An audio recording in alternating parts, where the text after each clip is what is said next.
5월 10일 말씀 묵상 징검다리입니다. 오늘 묵상할 말씀은 사무엘상 2장 1절에서 10절입니다. 아들을 맡긴 후 한나가 하나님께 기도합니다. 이 기도는 한나에게 하나님은 어떤 분이고 하나님을 향한 한나의 믿음이 어떠한지 잘 보여줍니다. 한나의 기도에는 하나님의 성품과 주권, 그리고 하나님의 심판이라는 세 주제가 담겨 있습니다. 이러한 내용으로 본문을 세 단락으로 나누어 살펴보겠습니다. 첫 번째 단락의 제목은 하나님의 성품입니다. 1절입니다. 한나가 기도하여 이르되 내 마음이 여호와로 말미암아 즐거워하며 내 뿔이 여호와로 말미암아 높아졌으며 내 입이 내 원수들을 향하여 크게 열렸으니 이는 내가 주의 구원으로 말미암아 기뻐함이니이다.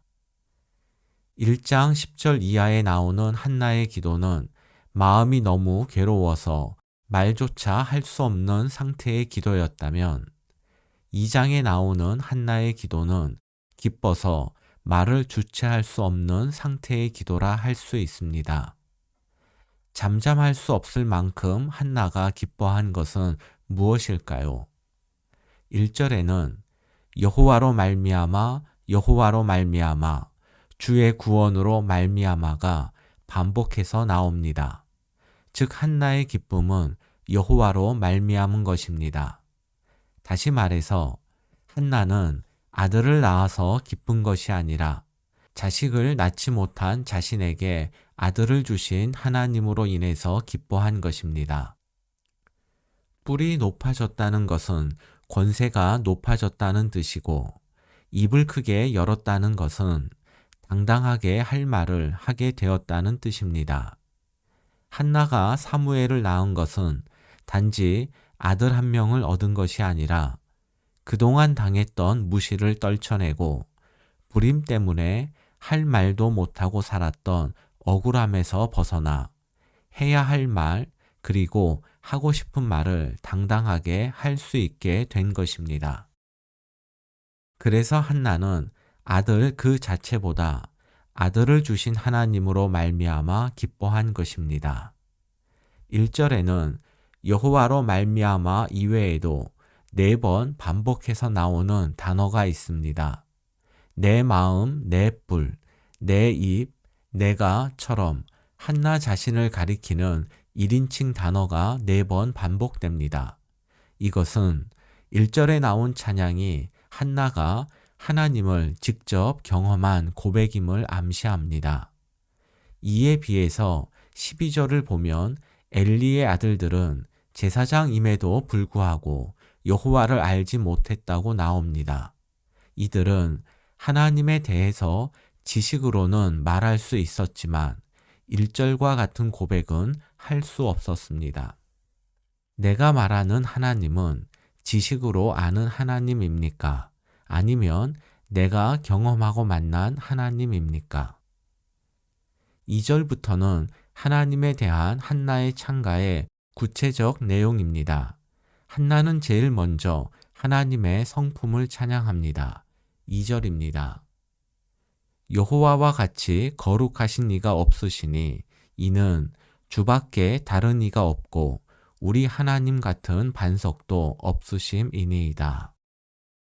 하나님은 거룩하고 반석과 같은 분입니다. 거룩이란 구별된다는 뜻으로 하나님은 모든 피조물과 구별되는 유일한 존재입니다. 반석은 변함없이 의지할 수 있는 대상이란 뜻입니다. 3절입니다. 심히 교만한 말을 다시 하지 말 것이며 오만한 말을 너희의 입에서 내지 말지어다. 여호와는 지식의 하나님이시라 행동을 달아 보시느니라. 거룩과 반석에 이어서 하나님은 지식의 하나님으로 나옵니다. 지식의 하나님이란 전지하신 하나님, 모든 것을 다 아시는 하나님을 말합니다. 하나님은 모든 것을 다 아시기 때문에 사람의 행동을 저울에 달아 평가하실 수 있습니다. 하나님은 모든 피조물과 구별되는 거룩한 분이시기 때문에 우리가 경배하고 찬양할 유일한 분입니다. 하나님은 변함없이 의지할 유일한 반석이기 때문에 하나님 이외의 모든 피조물은 아무리 강할지라도 반석으로 삼아서는 안 됩니다. 하나님은 전지하신 하나님이시기 때문에 나의 지식을 자랑하는 교만, 하나님을 속일 수 있다는 자만을 경계해야 합니다. 두 번째 단락의 제목은 하나님의 주권입니다. 한나는 두 번째로 하나님의 주권을 찬양합니다.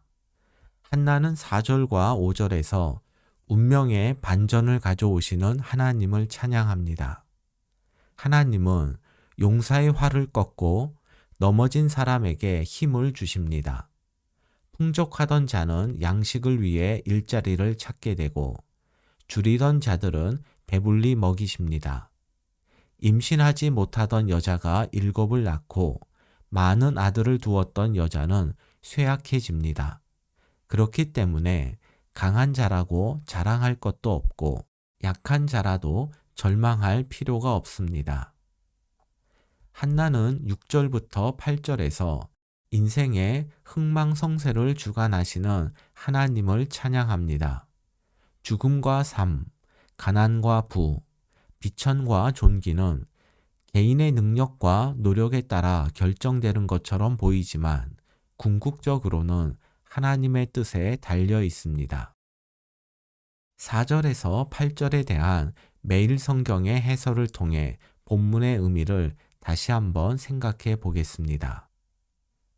하나님은 역전의 하나님, 자유의 하나님이십니다.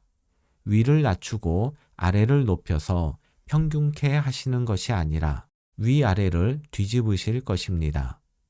기성 질서를 옹호하고 그 권력의 우산 아래서 불의한 특권을 향유하려는 자들에게는 불공평하게 보이겠지만 공의와 인애가 무너진 세상에서 하나님의 주권만을 의지하는 자들에겐 쾌거일 것입니다. 부당한 권력이 강요하는 합리성에 순응하기보다 하나님의 주권을 더욱 신뢰합시다. 내 주변에서부터 차별과 소외의 구조에 저항하면서 하나님 나라의 질서를 만들어 갑시다. 세 번째 단락의 제목은 하나님의 심판입니다. 9절입니다. 그가 그의 거룩한 자들의 발을 지키실 것이요 악인들을 흑암 중에서 잠잠하게 하시리니 힘으로는 이길 사람이 없음이로다. 하나님의 심판은 거룩한 자들의 발을 지켜주심으로 나타나고 악인들은 죽음을 상징하는 흑암 중에 침묵하는 것으로 나타날 것입니다.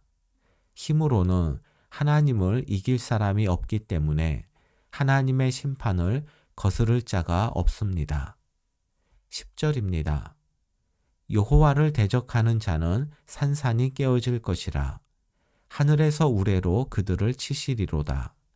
여호와께서 땅 끝까지 심판을 내리시고 자기 왕에게 힘을 주시며 자기의 기름 부음을 받은 자의 뿔을 높이 시리로다 하니라. 하나님을 힘으로 이길 사람이 없기 때문에 하나님께 대적하는 자는 산산이 깨질 것이고 이러한 하나님의 심판은 땅 끝에서도 예외 없이 임할 것입니다. 하나님의 심판을 찬양하는 것은 곧 현실 세계의 불의함 속에서도 하나님의 공의로운 통치가 반드시 임하리라는 믿음의 고백입니다. 묵상을 위한 보충 설명입니다. 한나의 기도는 10절 마지막 부분에 와서 한나 자신의 뿔을 높여주신 하나님께서 하나님 나라에 왕을 세워 기름을 부어 구별하시고 그의 뿔을 높여주실 것이라는 고백으로 끝이 납니다. 여기서 기름 부음을 받은 자에 해당하는 히브리어는 메시아로서 가깝게는 다윗 왕을 가리키고 궁극적으로는 예수 그리스도를 뜻합니다. 이상으로 묵상 해설을 마치고 한 가지 안내 말씀을 드립니다. 제 개인 일정으로 인해 내일부터 금요일까지 묵상 해설 영상은 쉬고 월요일에 뵙겠습니다.